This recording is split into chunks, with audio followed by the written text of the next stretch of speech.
Hello students, welcome to Matt Denton Inside YouTube channel. So in this video we will start chapter number 8 which is dentine pulp complex. तो आज हमने नया chapter start करना है. तो it's a little bit लेंदी और conceptual chapter है. ये थोड़ा सा बड़ा चैप्टर है. आप इसकी चैप्टर आउटलाइन को चेक कर सकते हो. तो मेरी कोशिश पूरी होगी कि हम सारे जो इम्पोर्टेंट कॉन्सेप्ट्स और हेडिंग है वो आपको क्लियर हो, और जो सारी डायग्राम्स और उससे रिलेटेड इंपॉर्टेंट है वो आपको इस चैप्टर में से आती हूँ, क्योंकि ये आपका इम्पॉर्टेंट चैप्टर है ओरल हिस्टोलॉजी का. So before starting the video I request you all to like, share and subscribe the channel. So now let start. So now page number 371 के ऊपर इन्होंने हेडिंग दी हुई है which is basic structure of dentine. इसको start करते हैं. Dentine is the hard tissue portion of the dentine pulp complex and form the bulk of the tooth. आपको पता है कि डेंटीन जो है वो हार्ड होता है, और डेंटीन पल्प कॉम्प्लेक्स में से हार्ड पोर्शन कौन सा है? डेंटीन है. और पल्प जो होता है वो हमारे पास सॉफ्ट होता है. And form the bulk of the tooth, ये तो आपको बात पता है कि सबसे ज़्यादा टूथ का बल्क कौन बनाता है? वो डेंटीन बनाता है. Dentine is a bone-lined matrix characterized by multiple closely packed dentinal tubules that traverse in entire thickness and contain the cytoplasmic extension of the odontoblast that once formed the dentine and then maintain it. तो अगर तुम लोग ये वाली picture को देखो तो इसमें इन्होंने डेंटीन का स्ट्रक्चर बताया हुआ है. पहले मैं इस पिक्चर को थोड़ा सा क्लियर कर दूँ, उसके बाद मैं टेक्स्ट के ऊपर आऊँगा ताकि समझ में आए. ऊपर आपको इनेमल नज़र आ रहा है, उसके नीचे ये डेंटीन है. उसके बाद इन्होंने डेंटीन के अंदर जो चीज़ें हैं उसको यहाँ पे मैग्नीफाई किया हुआ है. तो सबसे पहले अगर तुम ये देखो तो अंदर की तरफ तुम्हें पल्प नज़र आ रहा है, सही, और यहाँ से नर्व्स आ रही हैं. ठीक है, अंदर आपको एक चीज़ नज़र आ रही है विच सेल्स होते हैं डेंटीन के. जो डेंटीन को बनाते हैं वो हमें पता है कौन से सेल्स होते हैं, वो ओडोंटोब्लास्ट होते हैं. तो ये आपको ओडोंटोब्लास्ट नज़र आ रहे हैं जो डेंटीन को बनाएंगे. फिर आप ये देखो यहाँ पे आपको एक ओडोंटोब्लास्ट प्रोसेस नज़र आ रहा है, सही है. ये ओडोंटोब्लास्ट प्रोसेस है, ये रहा.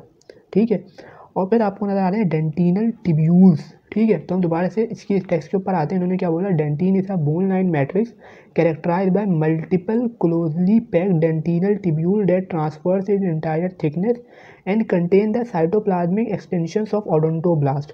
तो ये जो डेंटिनल टिब्यूल्स होते हैं ये हमारे पास पूरे डेंटीन की थिकनेस के ऊपर पहले बताइए. आपको लाइंस नज़र आ रही हैं, ये बेसिकली क्या है? डेंटिनल टिब्यूल्स हैं. और इनमें हमारे पास क्या होता है? जो ओडोंटोब्लास्ट की एक्सटेंशंस होती हैं वो हमारे पास होती हैं, जिससे आगे जाके ये डेंटीन को बनाते हैं और पूरे डेंटीन इस तरीके से तुत में बनना शुरू हो जाता है. तो ये चीज़ थी. The cells bodies of odontoblast are aligned along the inner aspect of dentine. ये बात हमने देख ली कि जितनी भी सेल बॉडीज हैं ओडोंटोब्लास्ट की कहाँ है? Inner side of the dentine के ऊपर है, आउटर साइड के ऊपर नहीं है, inner side of the dentine के ऊपर है, जो पल्प की साइड है.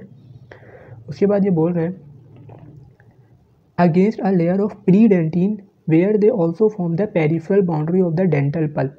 अच्छा, एक बात आपको पता है कि जब बोन का अनकैल्सिफाइड मैट्रिक्स बन रहा था उसे हम कहते थे ऑस्टियोइड, सही है. तो डेंटीन का जो अनकैल्सिफाइड मैट्रिक्स बनते हैं उसे हम क्या कहते हैं? प्री डेंटीन, सही है. इसमें कोई मुश्किल वाली बात नहीं है.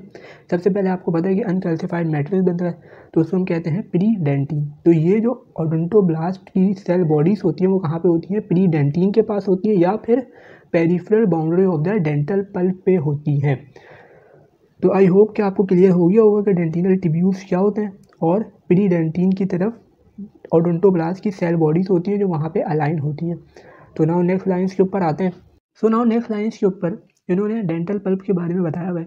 डेंटल पल्प में तुम्हें दो चीज़ें पता होनी चाहिए कि जो first one is coronal pulp क्या होता है और रेडिकुलर पल्प क्या होता है.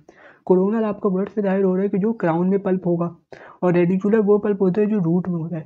अच्छा, जो कोरोनल पल्प होता है इसका एक और नाम हमारे पास उसको पल्प चैम्बर भी कहते हैं, और जो रेडिकुलर पल्प होता है उसे हम रूट कैनाल वाला पल्प भी कहते हैं. तो इस डायग्राम के अंदर आपको और अच्छी तरह ये समझ में आ जाएगा कि जो ब्लू कलर में आपको दिया हुआ है which is pulp.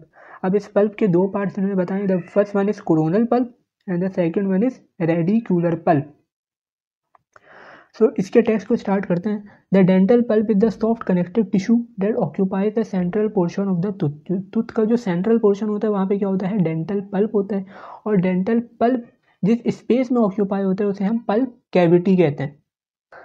The space is occupied is the pulp cavity which is divided into coronal pulp, coronal portion और pulp chamber, and a radicular portion the root canal. The pulp chamber conforms to the general shape of the anatomical crown. Basically जो anatomical crown होता है उसकी जो shape कौन बताता है? वो हमारे पास पल्प चैम्बर या कोरोनल पल्प से डिफाइन होती है। Under the cusp the chamber extend into pulp horns. अच्छा, अब अगर ये डायग्राम देखो तो ये ऊपर आपको इस टीथ के कस्प नज़र आ रहे हैं, 2 कस्प हैं, और इसमें हमारे पास क्या होते हैं, पल्प हॉर्न जाते हैं। सही है, जो पल्प है ऊपर एक्सटेंड करते हैं एट द कस्प, जिसे हम कहते हैं पल्प हॉर्न, और जो प्रोमिनेंट होता है प्री मोलर के बक्कल कस्प पे और mesio buccal cusp of the molar teeth, यहाँ पे पल्प हॉर्न बहुत प्रोमिनेंट होते हैं। और बेसिकली जो डेंटल रेस्टोरेशन वगैरह कराते हैं उसमें इनका बहुत रोल होता है कि कहीं ये एक्सपोज ना हो जाए।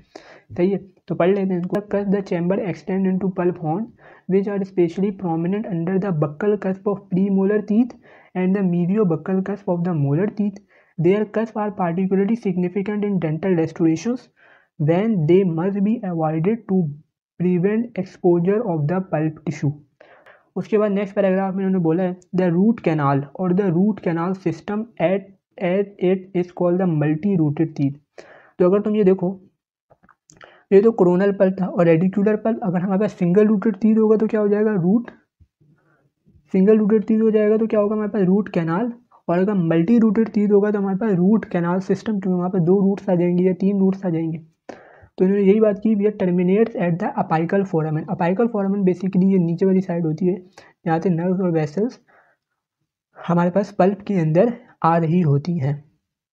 Where the pulp and periodontal ligament meet and the main nerves and vessels enter and leave the tooth. In the developing tooth, the apical foramen is wide and centrally located. As the tooth completes its development, the apical foramen becomes smaller in diameter and more eccentric in position. अगर figure A2 को आप देखो तो इसमें उन्होंने histological section दिया हुआ है जिसमें वाइडली ओपन अपाइकल फोरामेन बताया हुआ है इन द डेवलपिंग टूथ। तो अगर ए पार्ट को तुम देखो तो इसमें हमारे पास पल्प, डेंटिन और नीचे अपाइकल फोरामेन बहुत वाइड है, तो ये क्या है, डेवलपिंग टूथ है। और उसके बराबर में हमारे पास यही डायग्राम है, इसको इन्होंने बेसिकली ऊपर से दिखाया हुआ है। तो बात ये करना चाह रहे हैं कि जो डेवलपिंग टूथ होगा उसका अपाइकल फोरामेन वाइड होगा, और जैसे जैसे हमारे पास टूथ की डेवलपमेंट कंप्लीट हो जाएगी तो वह स्मॉलर हो जाएगा डायमीटर में और ई सेंट्रिक पोजीशन के अंदर आ जाएगा। अपाइकल फोरामेन क्या होता है, जो जहाँ पे पल्प और पीडियल आपस में मीट कर रहे होते हैं और यहाँ से मेन नर्व और वेसल्स एंटर होती हैं और लीव करती है हमारे टीथ को। सो नाउ इस हेडिंग के अंदर यही था। नेक्स्ट हेडिंग हम स्टार्ट करेंगे which is composition, formation and structure of dentin.